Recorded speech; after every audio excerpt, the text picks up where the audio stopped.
Sobre todo son elementos que trabajan en comedores para la elaboración de alimentos en grandes cantidades.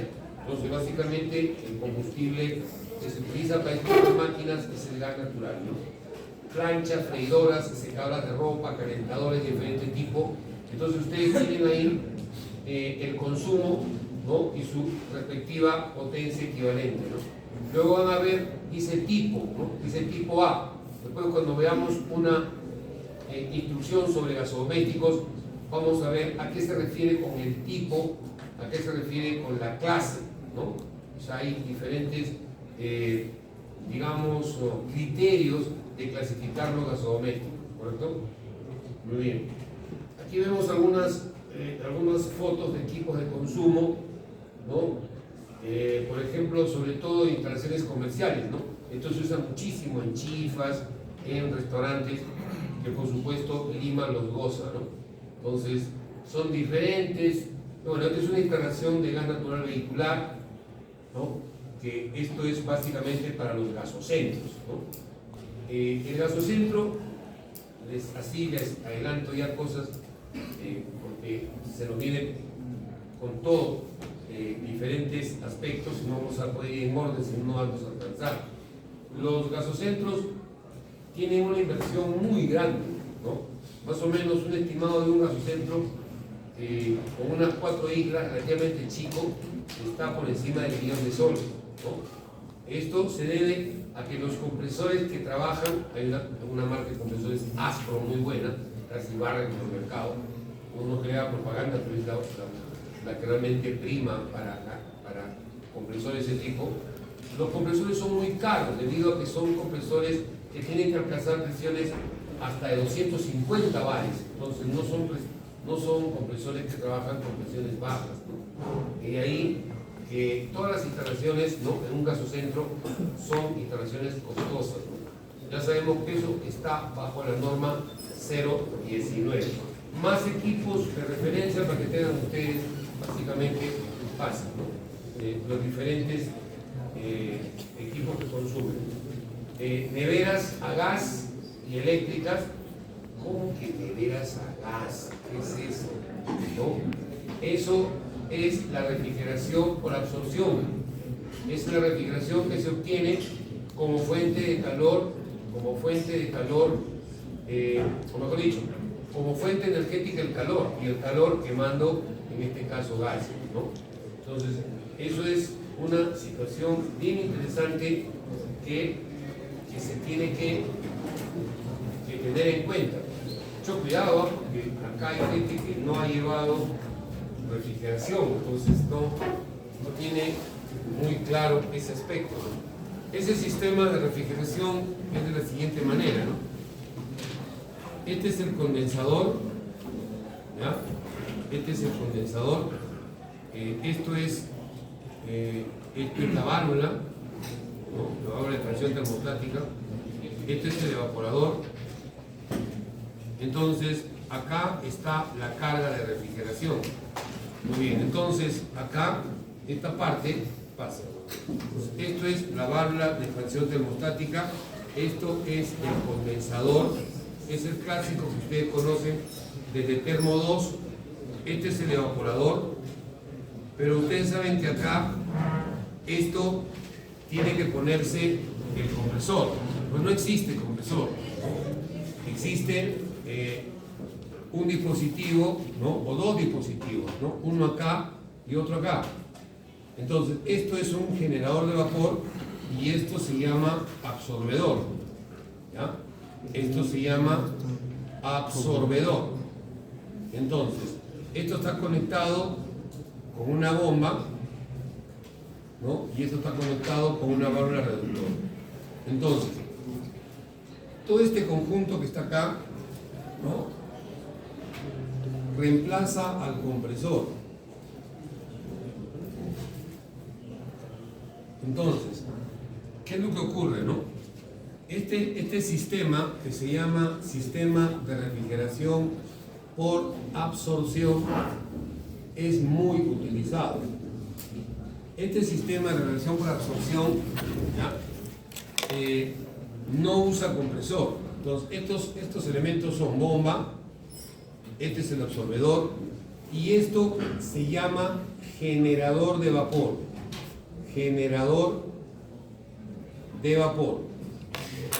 Y resulta que este generador de vapor necesita recibir calor del generador. Y este absorbedor rechaza calor, ¿ya? Este es un proceso exotérmico y este es un proceso endotérmico. Por favor, esto ahondar, revisar. Esto es exotérmico. Muy bien, entonces, este calor que está acá es quemando un gas. Entonces, ahí se quema el gas natural. Por eso que estas neveras, ¿no?, dice nevera, ¿no? Nevera y usa gas. Dirán, pero ¿cómo la nevera va a usar gas? ¿Acaso va a ser freír huevos ahí? ¿Qué cosa va a hacer? ¿No? Es el gas que utiliza el generador. Entonces, esto trabaja con dos elementos, ¿ya? Un elemento es el refrigerante. Entonces, el refrigerante solo se va a mover en esta parte. El refrigerante, perdón, este es el refrigerante.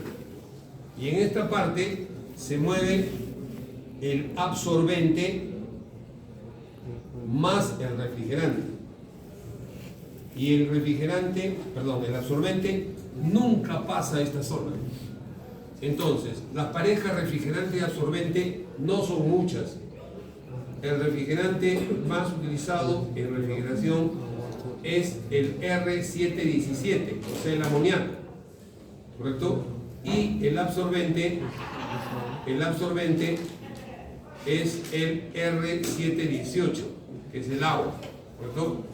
Entonces sabemos que si tenemos esta nomenclatura 7, significa que el refrigerante es inorgánico, y este que está acá es el peso molecular del compuesto. Entonces, este es amoníaco NH3, ¿qué peso molecular tiene? 17. Este es el 718, ¿qué peso molecular tiene? Es el del agua, 18. Entonces, esto funciona de la siguiente manera. Cuando este refrigerante ha hecho su función, esto es termo 2, lo conoce todo el mundo, ¿no? En refrigeración se explicó más o menos esto. Entonces, esto pasa al absorbedor. El absorbedor va a coger el amoníaco, o sea, el agua va a coger el amoníaco, lo va a absorber y eso lo va a bombear. Eso lo va a bombear. Entonces, la cualidad que tiene que tener el absorbente y el refrigerante es una cualidad de alta miscibilidad en baja temperatura, en un proceso exotérmico que necesita rechazar calor. Pero cuando esto se bombea aquí, este es un calderín que recibe calor. Y cuando recibe calor va a separar en la parte superior al amoníaco. Entonces lo separa el amoníaco y el amoníaco pasa hacia la zona de refrigeración a trabajar. Y el absorbente, ¿no?, que nunca cambia de fase, comienza a descender. O sea, esto se va arriba, esto se va abajo. Entonces cuando sube el refrigerante, el absorbente lo ha absorbido al amoníaco, cuando le entrego calor lo separa, o sea, su proceso es invisible en alta, entonces el amoníaco pasa al lado siguiente y el absorbente, ¿no?, o sea, el agua retrocede, o sea, viene acá para poder jalar más refrigerante. O sea que el absorbente está trabajando aquí, está trabajando como un transportista. Es el que recibe el refrigerante, lo eleva, acá se separa y luego está retrocediendo. Nunca pasa el absorbente esta zona, solo pasa el refrigerante. Pero ese proceso pasa. Ese proceso es endotérmico. O sea, para que haga este proceso, entonces necesita entregarle calor. Entonces, el gas se utiliza para eso, ¿correcto? Pero aquí también se puede aprovechar procesos de calentamiento solar, o sea, con paneles solares.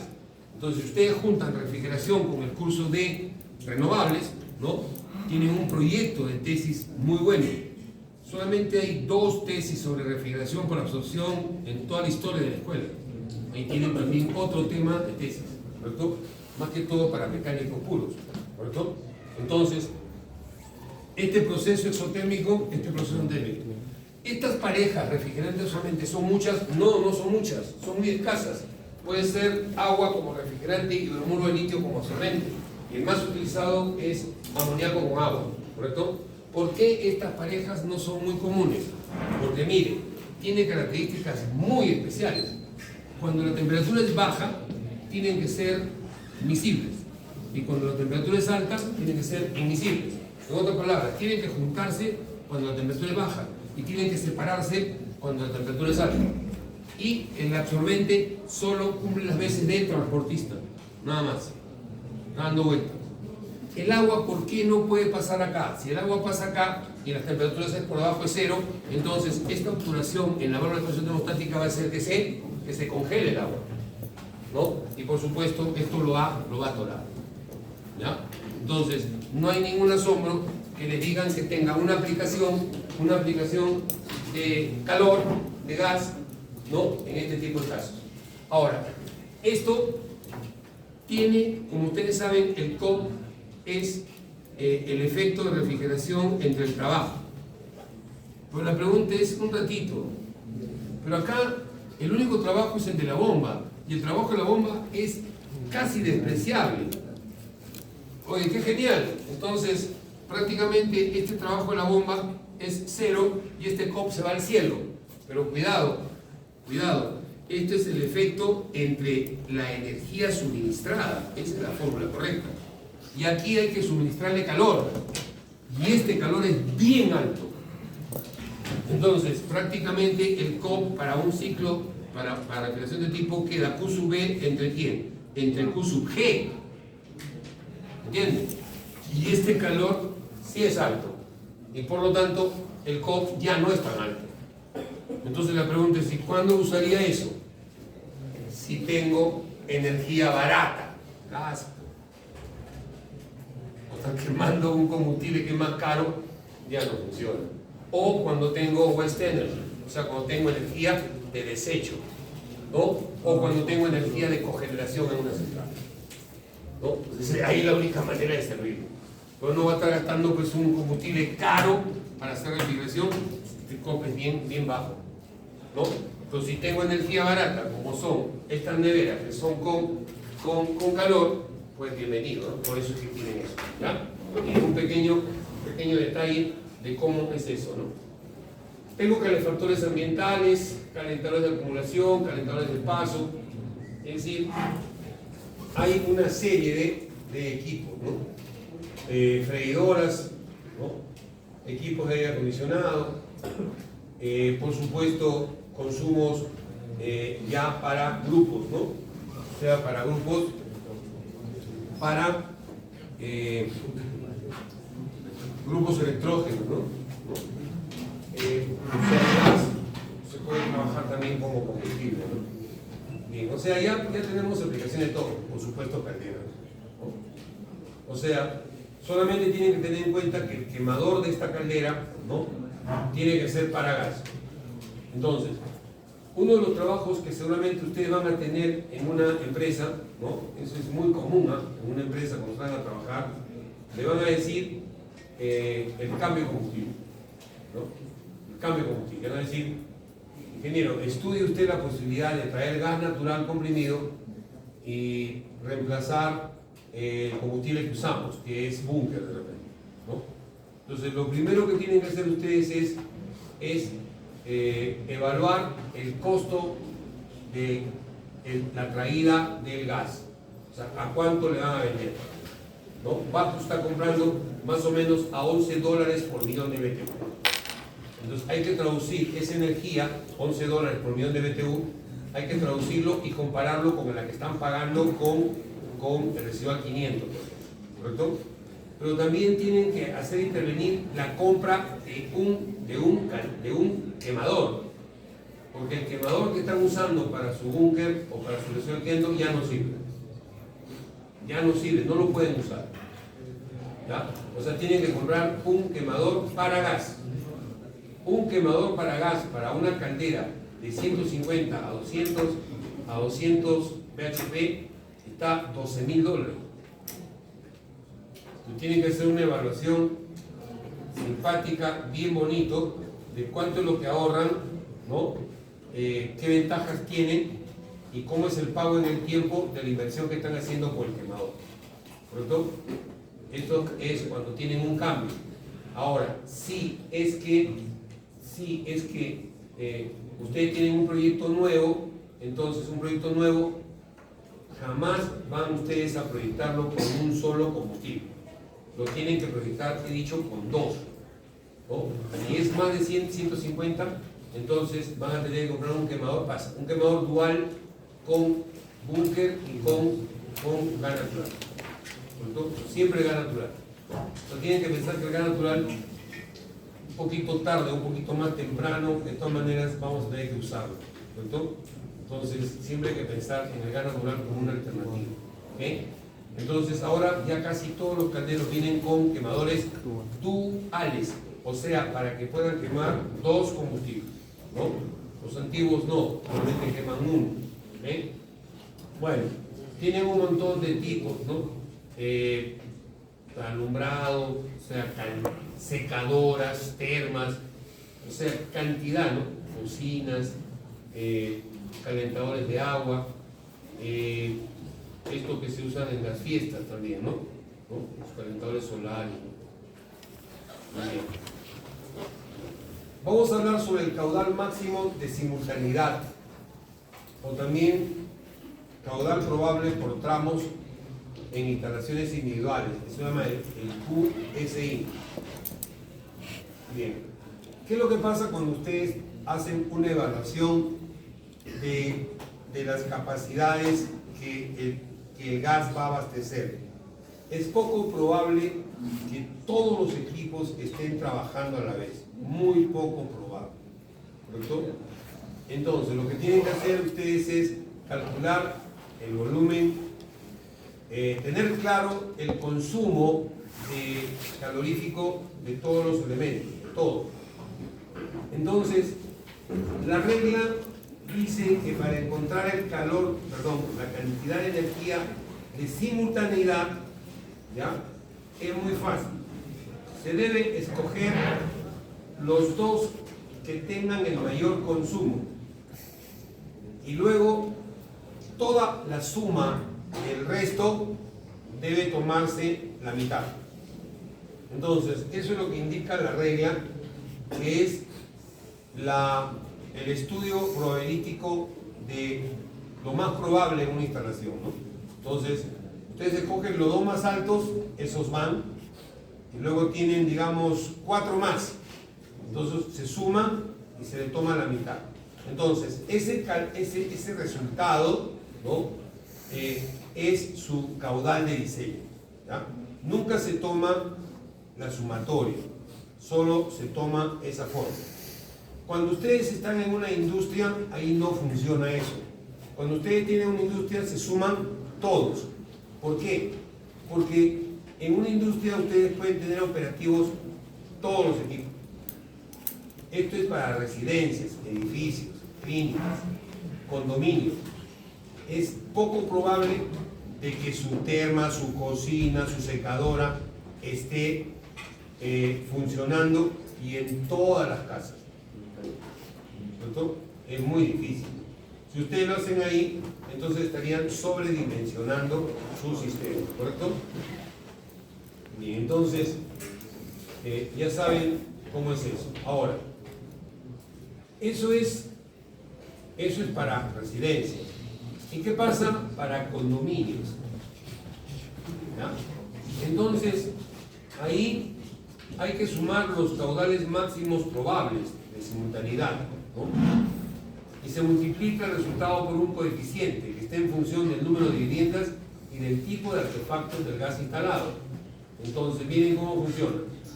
El caudal máximo de simultaneidad de instalaciones comunes, estamos hablando de condominios, ¿no? Es N por QSI por S. QSI es el de una vivienda. N, cuántas viviendas tiene el condominio. Y eso hay que multiplicarlo por un factor S. Ese factor S se llama factor de simultaneidad.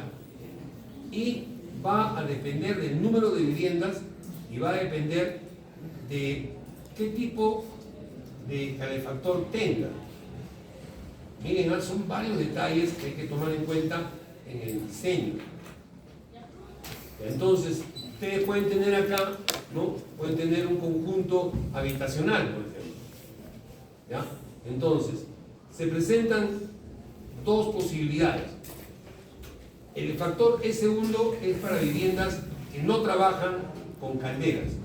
O sea, esto es calderas que provocan, digamos, para calefacción.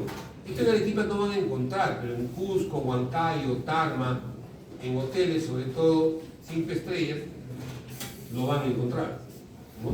Porque ahí se usa el calor, se usa la calefacción, y la calefacción es con gas, ¿no? O puede ser con gas. Entonces, y S2 es para viviendas con calderas. Entonces, hay un cuadro acá que debe juntarse, ¿no? Es muy importante entonces la información. Bien, de acuerdo al número de viviendas. Cuando ustedes tienen 10 viviendas, el factor sin calderas es 0,25 y con calderas es 0,45. Ese factor tiene, repito, que acompañar esta fórmula. Repito, el QSI es el de una vivienda típica. N, ¿cuántas viviendas tiene? Y ese es si tienen calefacción dependiendo con o sin caldera. O sea, si no tiene caldera, igual tiene que ir ese factor, ¿no? Es un factor ya estudiado, ¿no? Entonces sale de la norma. Todo eso sale de la norma. Sistema de regulación. El sistema de regulación se hace a través de los reductores de presión. Son los reguladores de presión. O sea, son dispositivos que hacen caer la presión. Acuérdense que la vivienda entra en 4 bar y sale 23 milibar. O sea, son dispositivos que hacen caer la presión, ¿correcto? Hay diferentes tipos de válvulas. Miren, la válvula más común que tienen ustedes, ¿saben cuál es? Cuando compran la bombona de su GLP en su casa. O sea, tiene una válvula, ¿correcto? Esa bombona está presurizada. Esa bombona, cuando el tanque está lleno, más o menos alcanza más de 40 libras por pulgada cuadrada. Y sin embargo, cuando ustedes usan el gas en su cocina, el gas sale a 28 milibar. O sea, le va a botar desde más o menos 3 bar, ¿no? 3 bar, o sea, de 3000 milibar, ¿no? Le va a reducir a 28 milibar. ¿Correcto? Esa es la proporción en la cual esa válvula que está en su bombona le reduce la presión en su casa. ¿Correcto? Ya. Yo ahí les aconsejo, le hago una propaganda, no compren reguladores chinos. ¿Ya? Siempre busquen un Fisher americano. Cuesta a veces el triple. ¿Ya? Pero esos chinos, por ahora, esos son malos. ¿No? Desgraciadamente, hay que hacer la propaganda a esos americanos. ¿Correcto? Ahora, cuando ustedes tienen una instalación, entonces ya tenemos que ir viendo más o menos cómo es la cometida y todo lo demás. O sea, tienen una estación principal que es la que regula el proveedor. En el caso de Lima, lo regula Calca. Entonces, puede ser que pueda venir inclusive hasta con una presión de 19 bar, dependiendo de dónde están, ¿no? Ya, entonces, luego tienen estaciones de regulación en baja presión, ¿no? Y ya finalmente, ¿no? Cuando entran a una red residencial o comercial, ya tienen 4 a 5 bar, ¿no? Ya no puede estar esta zona rodeada con una cometida más alta que esta, ¿no? Ya, cuando es industriales, sí no hay problema. O sea, en instalaciones industriales, por eso que no sirve que en una zona residencial haya una empresa que haga negocio industrial, ¿no? Eso no le conviene, porque aparte que también les desestabiliza con los medidores. Y si esa persona roba electricidad, está causando un terrible problema a ustedes, ¿no? ¿Por qué? Porque ustedes saben perfectamente, y lo saben los electricistas, deben haber explicado en los cursos de electricidad, que SEAL dice, yo voy a atender a esta manzana, Pero esa manzana, todos tienen medidor doméstico. Y el medidor doméstico, como ustedes saben, es de 5 kilowatts. Entonces tiene 20 casas.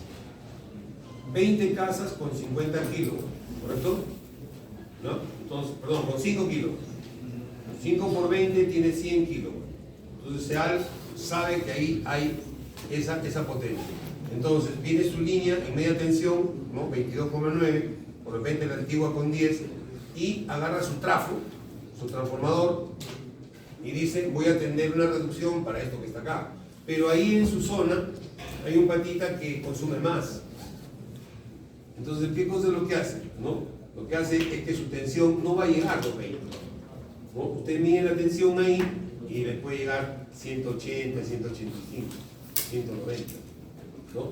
¿Por qué? Porque no tiene registrado la potencia instalada adecuada. Porque si tiene una potencia instalada adecuada, va a pagar más. Porque SEAL tendría que destinarle un transformador más grande para abastecer a ese. En una zona industrial no hay problema, porque una zona industrial obviamente está, como han visto en el Parque Industrial Río Seco, ¿no? O sea, la línea es viva, esa línea es de 22,4, ¿no? Tiene 22.000 voltios, tiene una muy buena corriente ahí, ¿no? Entonces viene y se conecta a la empresa. Pero esa empresa, ¿no? Trabaja con, por ejemplo, trabaja con tarifa de baja tensión o hasta de media tensión.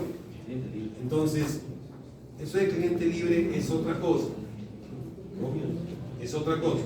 Estamos hablando de que el cliente toma la atención, ¿no? Toma la atención, pero ya está previsto, ¿no? Porque esos trabajan con medidores industriales.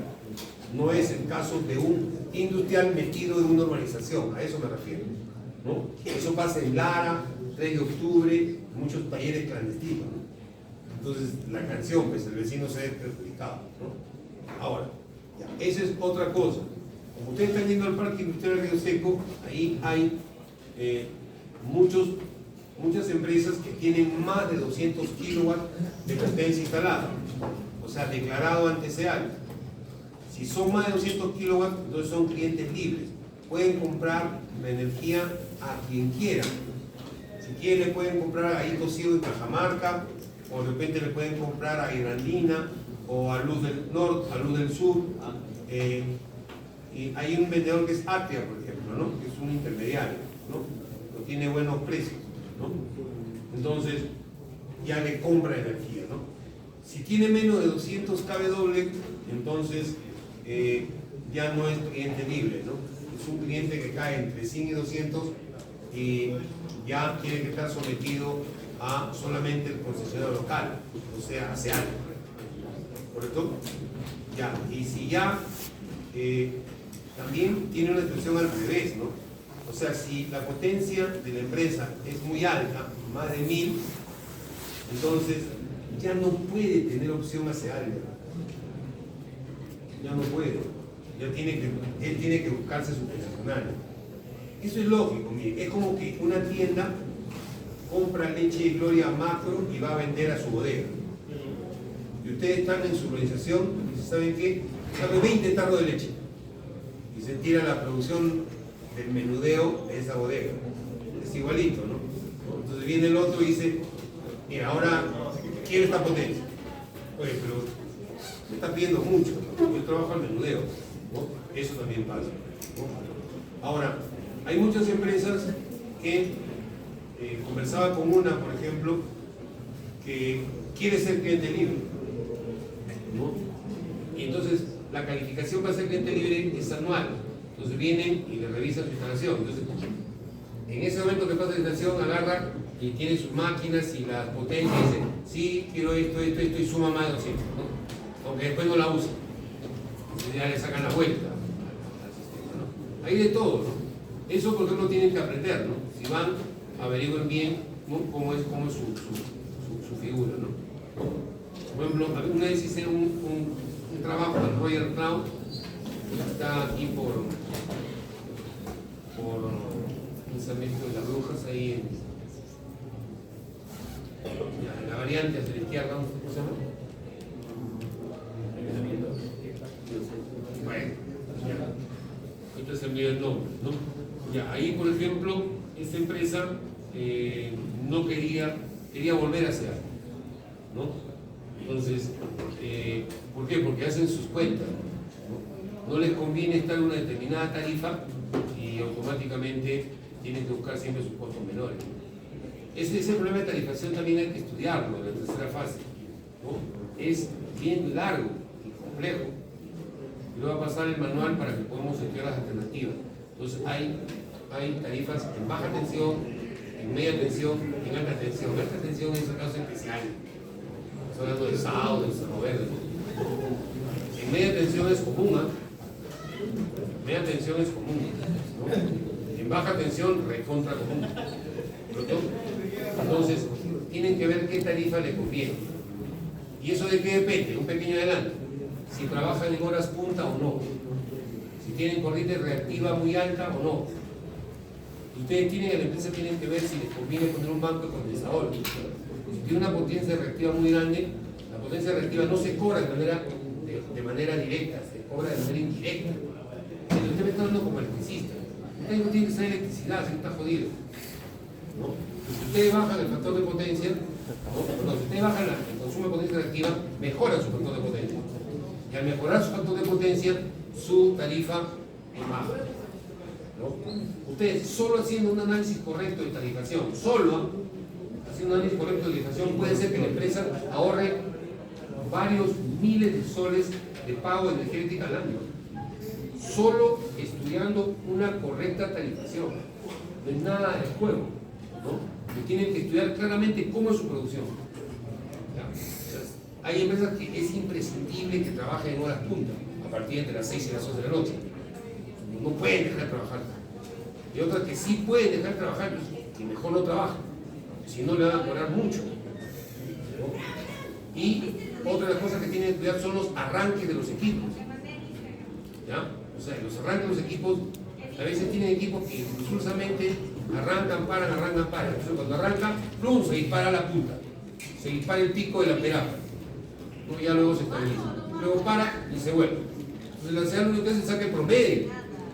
El promedio de las puntas le sube el promedio y le sube la tarifación, ¿no? Entonces tienen que tener cuidado, ¿no? O lo arrancan y lo hacen trabajar ya parejo, ¿no? O simplemente tienen que ver cómo controlan esa marca, ¿no? Yo he visto ahí un montón de casos en la empresa, ¿no? Entonces no saben, ¿no? Entonces hay que sugerirles. Para eso están, para eso estudian, para eso tienen que leer, si es que no saben. Si no, ¿para qué estudian la carrera? ¿Para qué? Esos son los problemas que tienen que solucionar. Esos son los problemas que tienen que solucionar, ¿no? Hacer planos, plantear sus proyectos, ver qué alternativas. Hay un montón de problemas. Ya estos fines de semana vamos a comenzar a trabajar en la parte práctica, ¿no? ¿Cuáles son los problemas? Y tenemos que estudiarlos, ¿no? Los problemas eléctricos y los problemas mecánicos. Igual, lo dicen a mí, lo dicen a todos. No necesariamente en su hora. No. Hay que sacarlos a una hora aparte y ahí hacen su función. En la hora de práctica a veces no va a alcanzar el tiempo. Entonces ya saben eso. Sistema de regulación por etapas. Ya, entonces, bueno, son las situaciones que se tienen, ¿no? En una instalación interna yo tengo, evidentemente tengo mi consumidor, tengo mi, por ejemplo, tengo acá mi válvula de servicio, la distribuidora, mi regulador de etapa, mi argometida, mi instalación interna. También en instalaciones de gas tienen un código de accesorio. O sea, estos símbolos que están acá están codificados. O sea, en sus planos no pueden poner cualquier cosa. Tienen que poner válvula de servicio, válvula de corte con cierre, tapón macho. Tienen un montón, hay una lista de códigos, ¿no? Hay que conocerla, ¿no? Esta es regulación en una etapa. ¿Qué significa en una etapa? De 4 bar, de un solo pepo me bajo a 23. Eso le digo. Ahí está. Era al revés.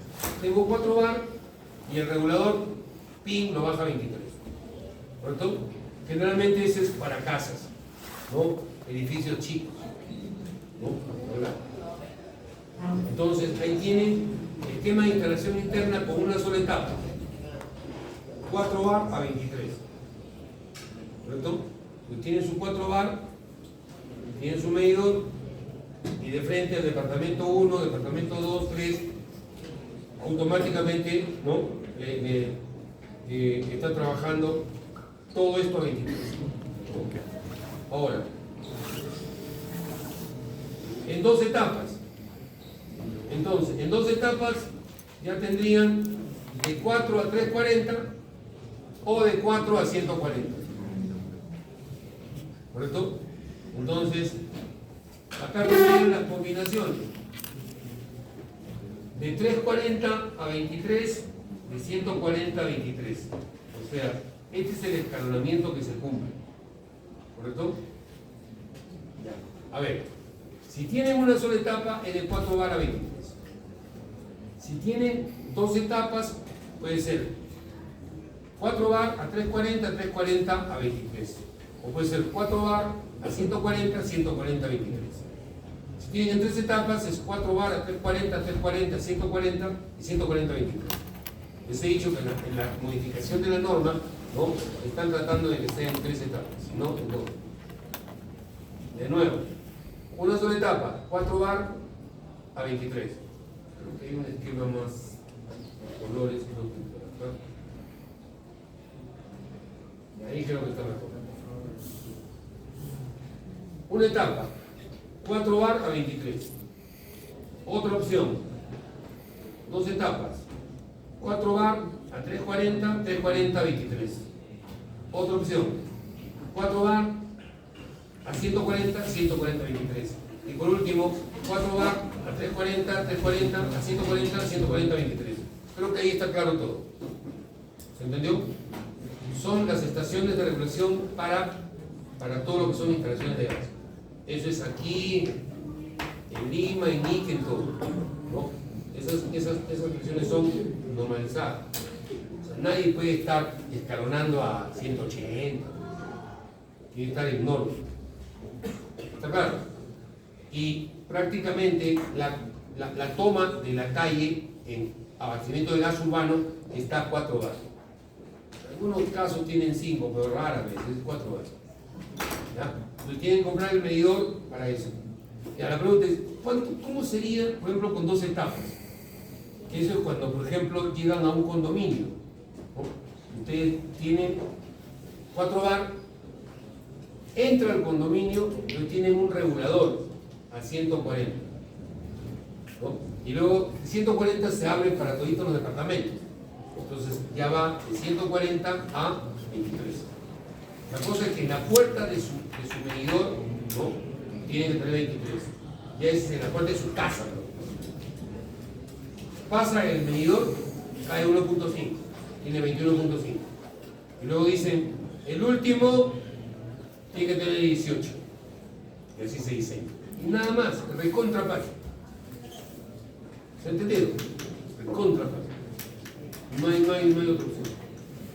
Cuando ustedes tienen edificios y hay una subida que se llama montante, la montante siempre se trabaja con 140. Siempre con 140. Siempre. Entonces, estas regulaciones, repito, son importantes. ¿Ya? Bien. Bueno, hay algunas recomendaciones sobre el tema de regulación, ¿no?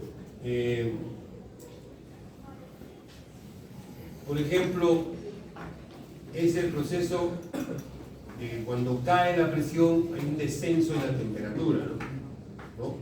Dice, si una relación genera excesivo enfriamiento, puede generar congelamiento de los reguladores.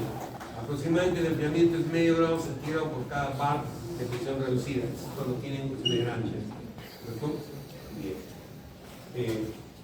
Pues eso también es bueno, ¿no? Tomarlo en cuenta.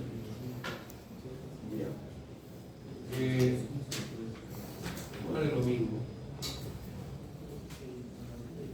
Algunas situaciones de los criterios para el diseño, ¿no? Única etapa. Es para muy pocos usuarios, ¿no? El potencial de incremento del consumo es bajo. Las distancias son cortas. los cálculos para el diámetro de la tubería no arrojan valores grandes. Prácticamente casi todos van a tener que usar media pulgada, a lo mucho 3/4. Pero está casi estandarizado, ¿verdad? En una casa no hay mucho que calcular. Pucha, pero si no hay mucho que calcular, ¿qué voy a calcular? No, solamente cobrar, porque si tú eres instalador te van a pedir tu firma. Y eso es lo que vas a cobrar. ¿No? El cálculo es cuando ya las casas son grandes, ¿no? Tienes que hacer medición. ¿No? O en edificios, o. Voy a ver si les acomodo, les adapto una tesis bien hecha. ¿Ya? Cómo se ha hecho un cálculo para un edificio. Entonces, para ver cómo se trabaja. ¿No? Bien. Y acá estamos hablando de las generalidades, ¿no? 2 etapas. Ya el número de usuarios es más alto.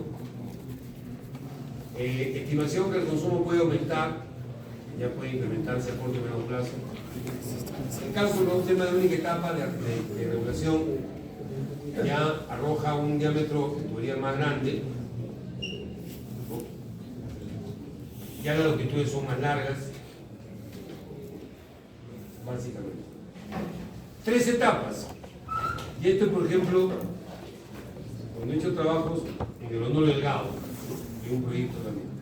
Pasa la cometida por la Alcides Carrión 4 bar. Y entre el hospital hay una primera estación 340.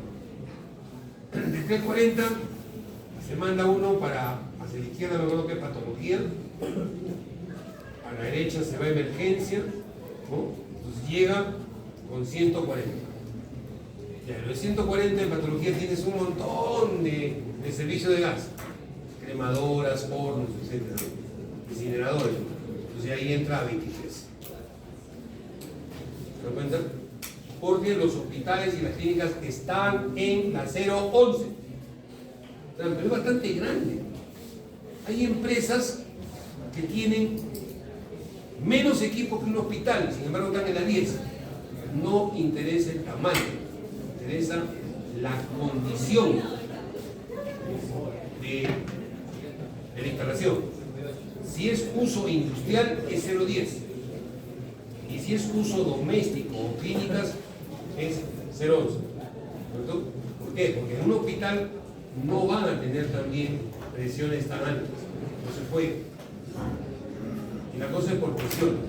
¿Y qué pasa en un industrial? Oye, en un industrial yo puedo recibir con 8 bar y de repente tengo un equipo que necesita 3 bares. 3 bares. Un horno. El diamante, por ejemplo, la ese diamante tiene quemadores que trabajan con presiones que ya no son estas. ¿Por qué? Porque es una estación industrial, ya sale de norma, y de acuerdo al equipo. Es más, en las estaciones industriales tiene una estación central que se llama EMRF, Estación de Medición, Regulación y Filtrado, EMRF, Estación de Medición, Regulación y Filtrado. Y luego está el cocimiento.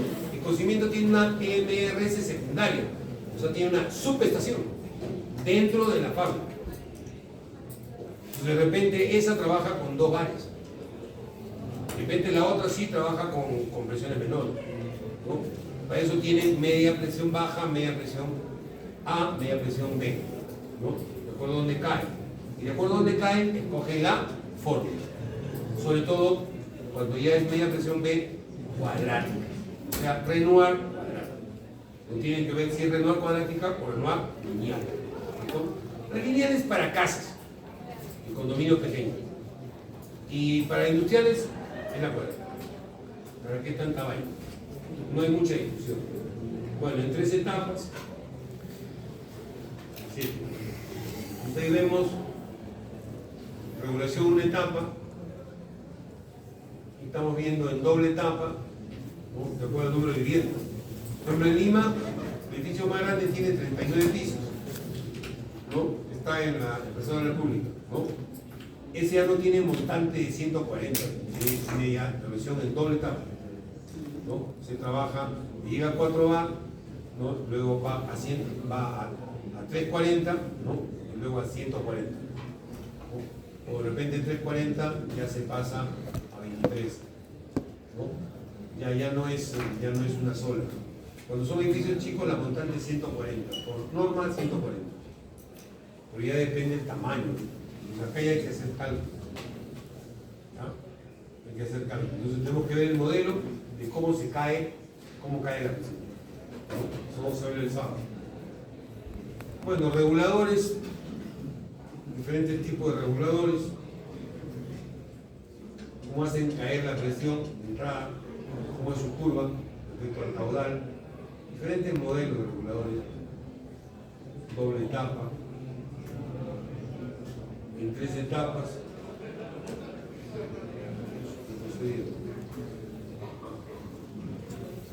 estos son reductores de presión básicamente para instalaciones pequeñas.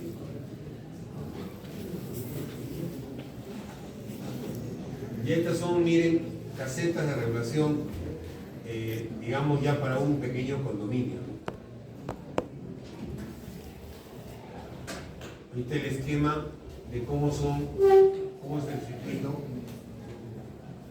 todas sus conexiones. Y estas son ya industriales, ¿ah? Ya todas estas son industriales. ¿No? Generalmente la caseta donde está esa regulación debe ser abierta, ¿no? A la vista, ventilada. Estamos viendo diferentes medidores, tipo volumétrico, diafragma, diferentes tipos.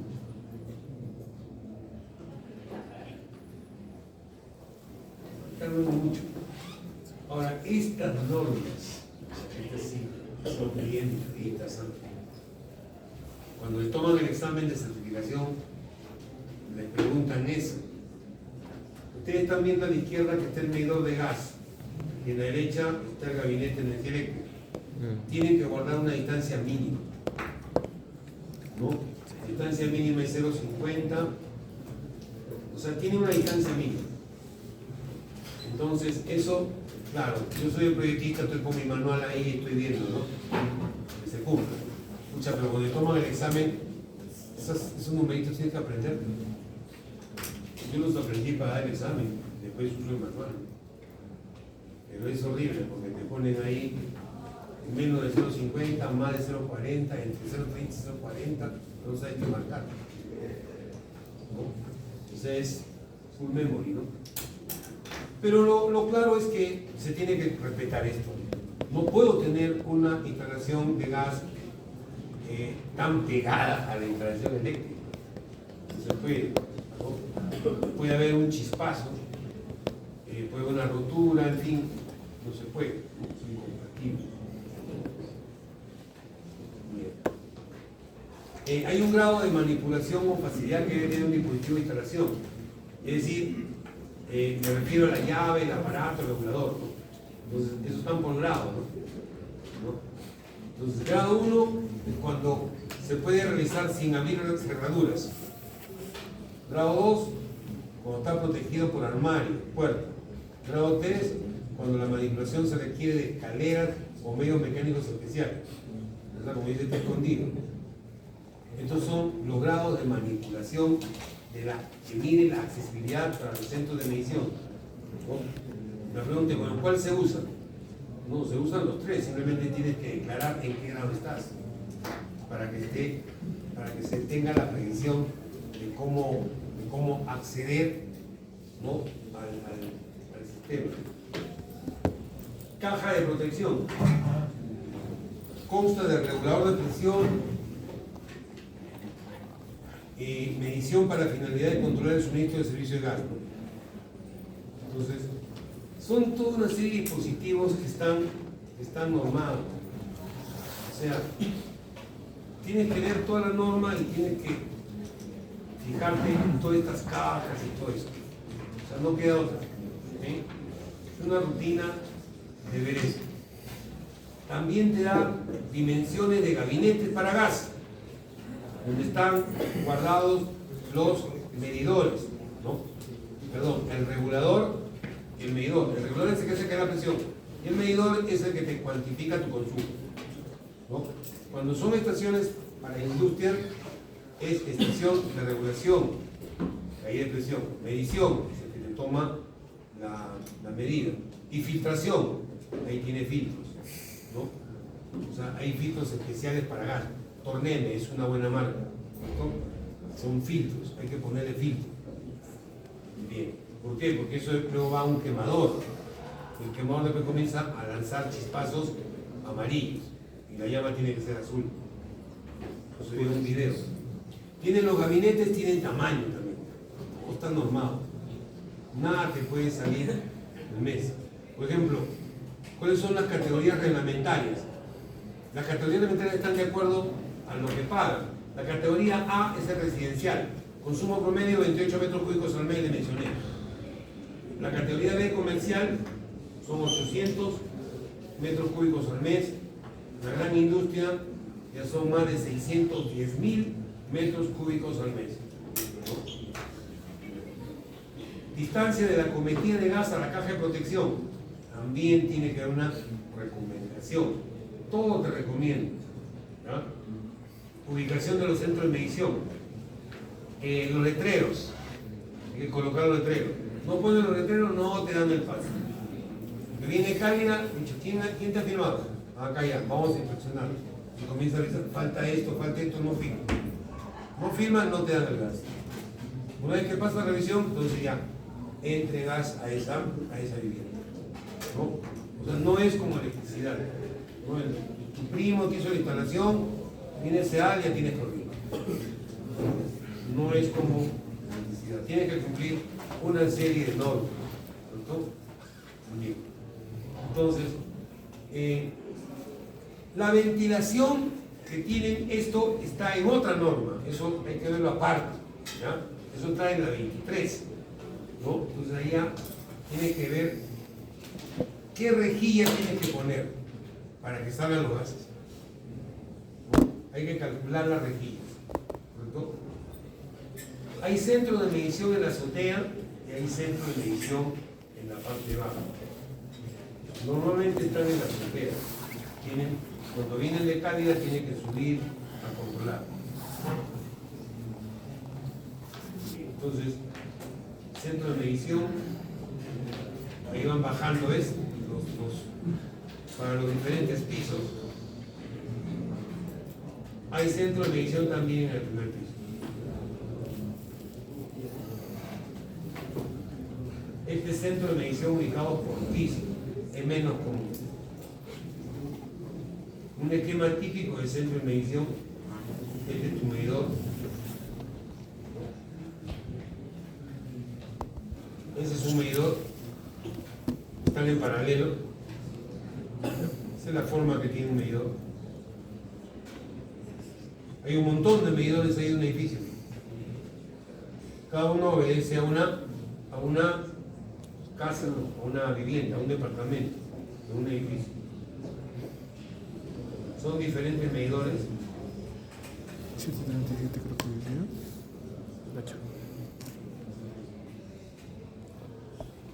Entonces eso es básicamente, ¿no?, lo que corresponde a instalaciones residenciales. ¿Correcto? Entonces ahí lo que queda ahora es plantear la parte de ahora de la industria, o sea, instalaciones industriales. ¿Correcto? Ya. Ahora, cursos de dimensionamiento de esto hay, pero en cantidad. Yo diría que es una cantidad muy grande que hay para todos los tipos.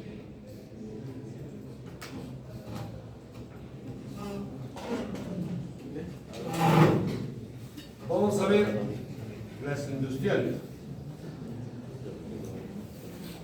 Ya es más fácil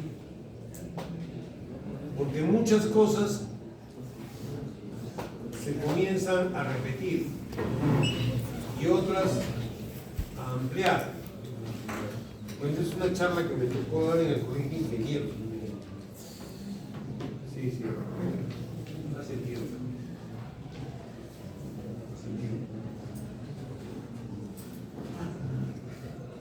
Ese fue el temario. Cálculos preliminares, usos industriales, instalaciones, diseño, resumen de parámetros, diseño de la ERMP, estación, regulación, medición principal. Pero también hay ERMS, secundario. Eso está dentro. Y luego viene un ejemplo de cálculo, ¿no? Entonces, cálculo y diseño de instalaciones industriales de gas. Esa es la cometida que siempre tiene que estar en isométrico. Entonces, cuando ustedes tienen una instalación de gas en una planta, ¿no? Este es el isométrico que tienen que hacer. ¿Correcto? Claro, esto es un plano grande, está reducido. Entonces, esto tiene que estar bien completo. Entonces, vienen, todo está en isométrico. Esto representa alturas, tanques, todo tiene que estar en isométrico. Todo. O sea, cuando ustedes presentan para su aprobación a Cálida, a Contugaz, no le van a recibir si es que están en planos ortogonales. No. Tienen que estar en isométrico. ¿Ya? Para una casa es isométrico de barato. ¿Cierto? Pero en industria necesariamente tiene que estar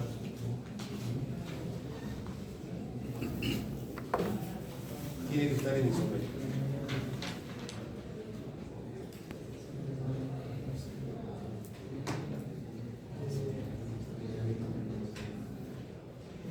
Correcto.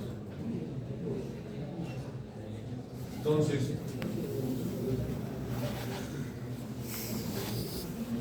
ya, miren.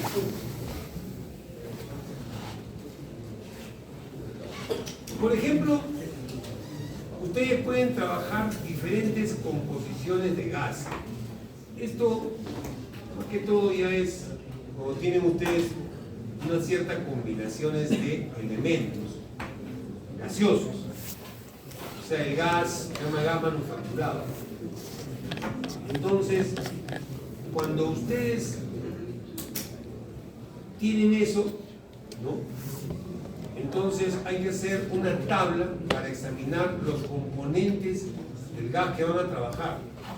Y eso tiene que referirse al capítulo de mezcla de gases de termodinámica 1. Entonces, reciben la composición del gas. Eso se lo da el químico. Y dicen, oye, mira, el gas que estamos trabajando acá tiene 87% de metal. Tiene 8.5 de etano, propano 2.5, butano 0.9, anhidrido carbónico 0.2 y nitrógeno 0.9. Esa es la composición molar o volumétrica del gas que vas a quemar. No es un gas especial, ese es el gas que quiero quemar. Entonces, cuando ustedes tienen eso, entonces ya no pueden trabajar con el poder calorífico que viene de la red de Camisea. Tienen que tener su propio poder calorífico. Tienen que tener su propia densidad relativa. No se puede trabajar tienes que hacerte tu propio cuadro. Entonces, este es un cuadro estadístico con propiedades, ¿no? Y es simplemente una cifra repartidora, ¿no? Entonces, el metano tiene este poder calorífico en kilocal, condiciones normales, no es Newton esto, ¿ya? Por metro cúbico, ¿no? Entonces, tienen esto, entonces luego esto se multiplica, tiene la cifra repartidora, esta es su densidad relativa y luego comienzan a prorratear. ¿Entienden? Entonces es una tabla estadística de promedio. Entonces, ¿qué pasaría? Estarían trabajando con una densidad de ¿cuánto? De 0.63. ¿No? O sea, tienen que crear sus propias condiciones de propiedades, ¿no? Eso ocurre. Y que tendrían, por ejemplo, un poder calorífico de 10.619. ¿No? Yo les he dicho que cuando trabaja en diseño, la red no es 500. Pero para esta composición de este gas, tienen que hacer su propio cuadro. ¿Está claro? Y esto no es nada más ni nada menos que una situación de problema de mezcla de gases ideales. ¿Correcto? Penúltimo capítulo del Fermo 1. ¿Okay? Es posible que se les pida en algunos casos un cálculo. No le dicen, yo estoy trabajando con gas de estas características, ¿no? Pues ya no trabajan con 9.500 ni con 0,61, trabajan con esto, ¿no? Entonces hay que ver, ¿no?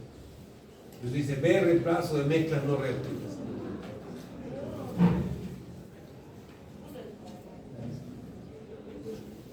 Ya, ahora, las características del gas natural desdobladas así al centímetro, este es el cuadro que lo presenta.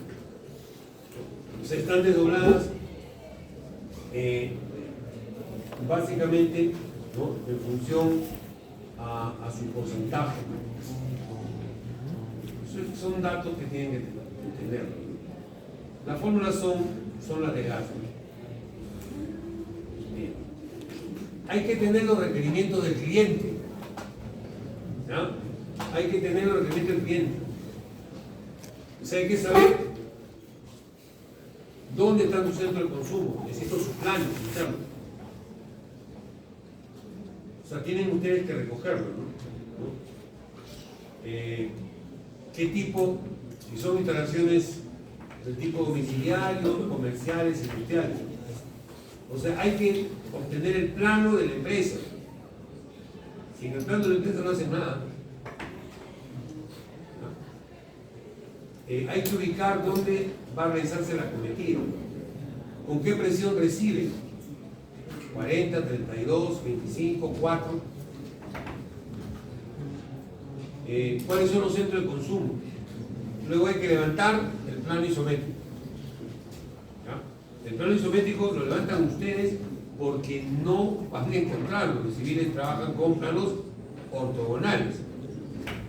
Y sobre el ortogonal no se trabajan redes de gas. Trabajan solo sobre isométrico. ¿Hermano?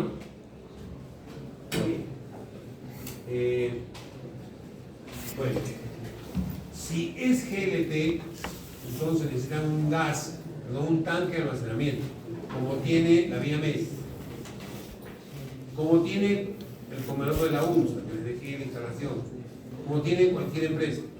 ¿Por qué? Porque el GLP viene del proveedor y te lo deja. ¿Entiendes? Viene el proveedor y te lo deja. ¿Está claro?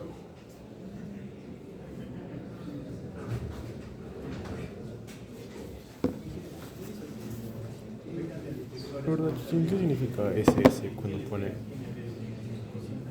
metros cúbicos, digamos, y pone hora y pone un S?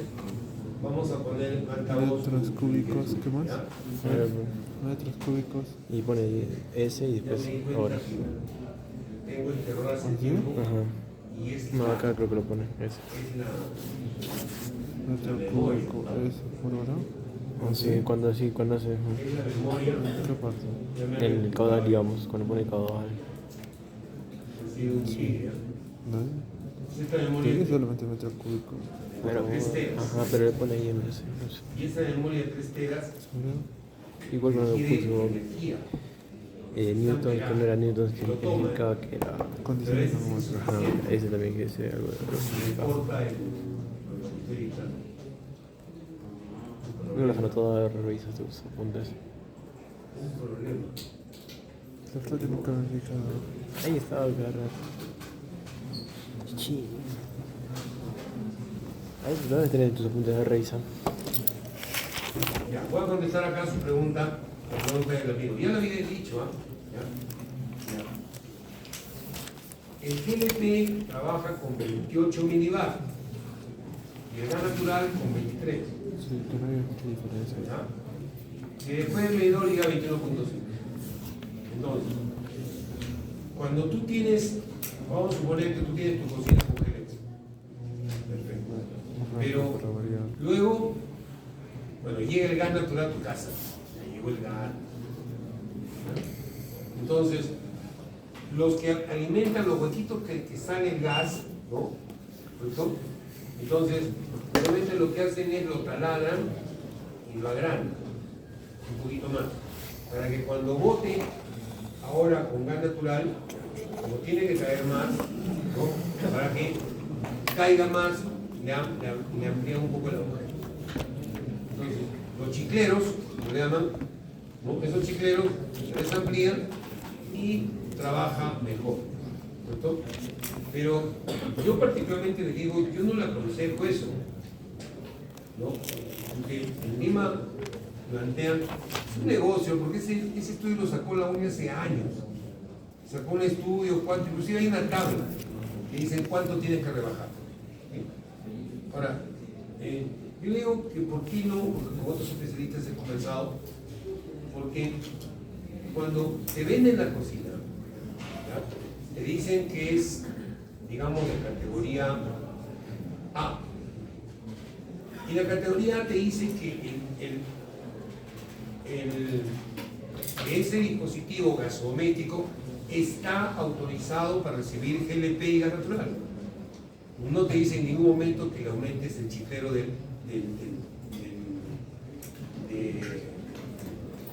la tobera.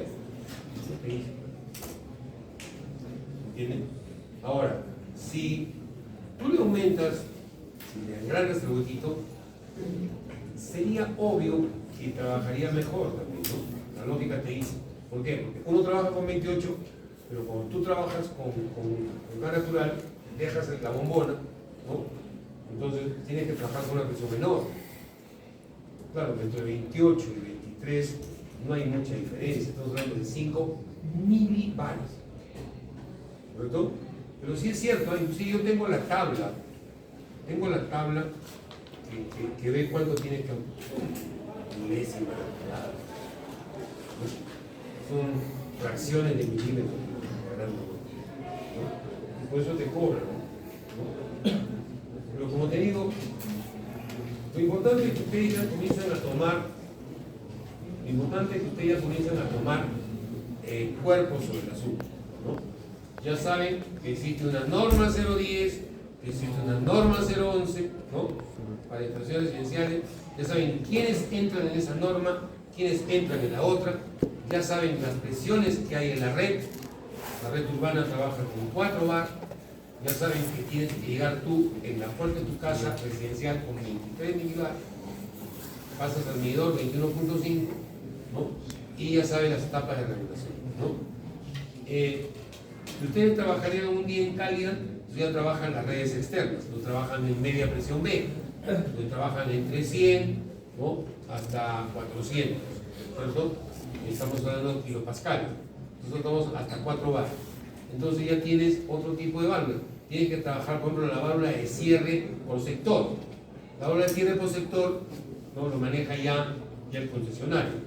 Es una válvula que está colocada cada 2 o 3 cuadras, ¿no? Obviamente está caleta, no es negra la luz, tanto secuestro y tanto boicoteador de mierda que hay, ¿cierto? Entonces, ¿qué pasa? Entonces, esa válvula, si hay una rotura en la red, ¿no? Automáticamente, como el gasoducto, se bloquea.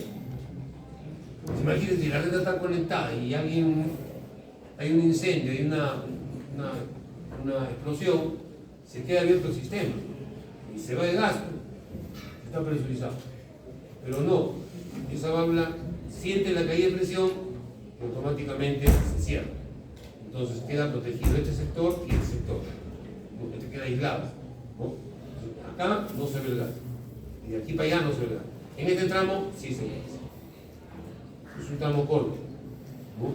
Cada 2 cuadras y media, me dijo los que trabajaban en FENOS en ese entonces, cuando dimos el examen de la certificación. Entonces, sigamos acá esto para ya ir acabando, ¿correcto?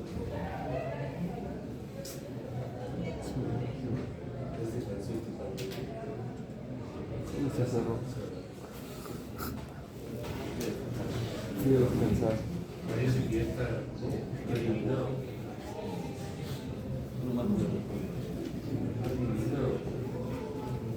Ya, vamos a pasar lista porque veo poca gente.